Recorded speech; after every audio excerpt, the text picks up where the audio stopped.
Hello friends, income tax के cases की series में आज जो केस हम डिस्कस करेंगे वो सेक्शन 148 की प्रोसीडिंग्स को लेकर के है। प्रेजेंट केस में चंडीगढ़ आईटीआईटी के बी बेंच के सामने एक इशू था कि यदि एसएससी की असेसमेंट सेक्शन 147 में की जाती है और उस असेसमेंट को करने के लिए ज्वाइंट कमिश्नर की परमिशन ली जाती है सेक्शन 148 बी के अंदर, जो कि उन केसेस में थी जहां पर जो सर्चेज हुई हैं वो 1 अप्रैल 2021 के बाद हुई हैं और वो अप्रूवल 3 सालों के लिए एक ही अप्रूवल लेटर के अंदर दी जाती है। तो क्या ऐसी approval as per the mandate of section 148 B है? और दूसरा इस केस में ये इशू था कि यदि जो प्रिंसिपल कमिश्नर ने सेक्शन 148 का नोटिस इशू करने में जो अप्रूवल दी और इस प्रोपोजिशन पर दी कि वो सर्च 1 अप्रैल 2021 से पहले हुई है, इसलिए सेक्शन 148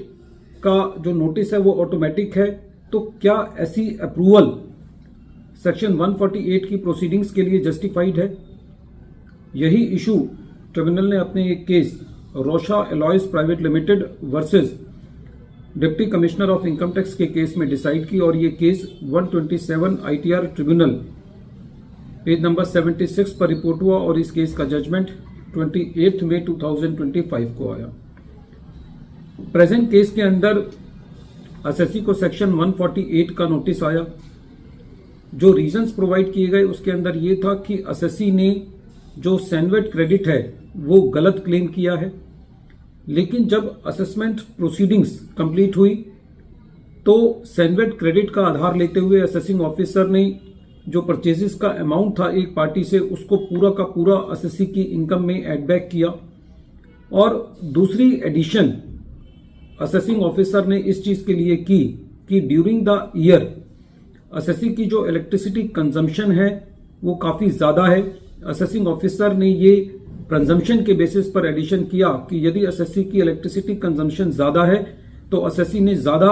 गुड्स प्रोड्यूस किए होंगे, उनको ज्यादा बेचा होगा, इसलिए एसएससी की अनअकाउंटेड सेल्स के लिए एडिशन किया। जब ये मैटर सीआईटी अपील के पास गया तो सीआईटी अपील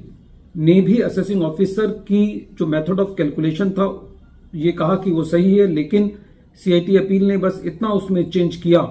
कि जो प्रोडक्शन का रेट निकाला वो पिछले 5 सालों का एवरेज लेकर के निकाला और जो असेसिंग ऑफिसर ने सेक्शन 145 सबसेक्शन 3 के अंदर बुक्स ऑफ अकाउंट्स रिजेक्ट की थी उसको सही ठहराया और जो बोगस परचेजेस का एडिशन असेसिंग ऑफिसर ने 100% का किया था उसको 4% पर रिस्ट्रिक्ट किया। जब ये मैटर ट्रिब्यूनल में था तो एसएससी ने इस असेसमेंट को चैलेंज किया। एसएससी का ये कहना था कि जो अप्रूवल है सेक्शन 148 बी की वो भी मैकेनिकल है जो असेसमेंट ऑर्डर के लिए दी गई है, और सेक्शन 151 की जो अप्रूवल है जो कि नोटिस को इशू करने के लिए दी गई है वो भी मैकेनिकल है। और एसएससी ने इस असेसमेंट को रीजंस रिकॉर्ड करने पर भी चैलेंज किया। जब ये मैटर ट्रिब्यूनल ने सुना तो ट्रिब्यूनल का सबसे पहले ये कहना था कि प्रेजेंट केस में जो सेक्शन 148 का नोटिस इशू करने की जो बेसिक रिक्वायरमेंट है कि एसएससी की इनकम एस्केप होनी चाहिए वो प्रेजेंट केस में फुलफिल नहीं होती। ट्रिब्यूनल का यह कहना था कि प्रेजेंट केस में जो एडिशन की गई है वो अनअकाउंटेड सेल्स के लिए की गई है, लेकिन कहीं से भी इंक्रिमिनेटिंग मटेरियल से ये पता नहीं चलता कि एसएससी ने कोई परचेजेस या सेल आउटसाइड द बुक्स की है। ट्रिब्यूनल का ये कहना था कि जो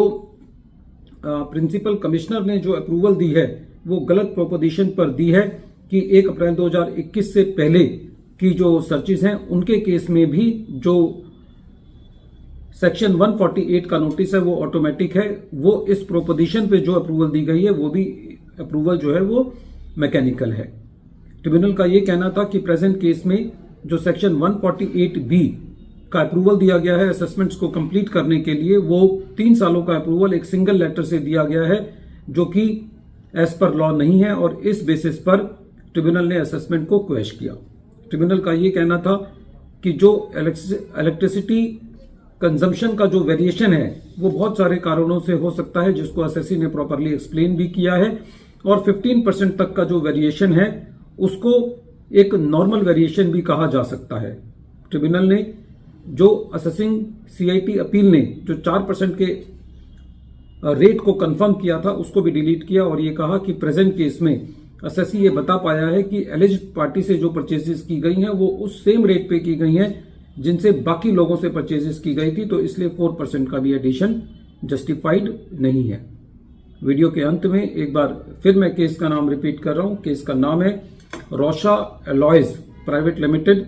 versus deputy commissioner of income tax और ये case 127 ITR tribunal page number 76 पर रिपोर्ट हुआ और इस केस का जजमेंट 28 मई 2025 को आया। Thank you friends.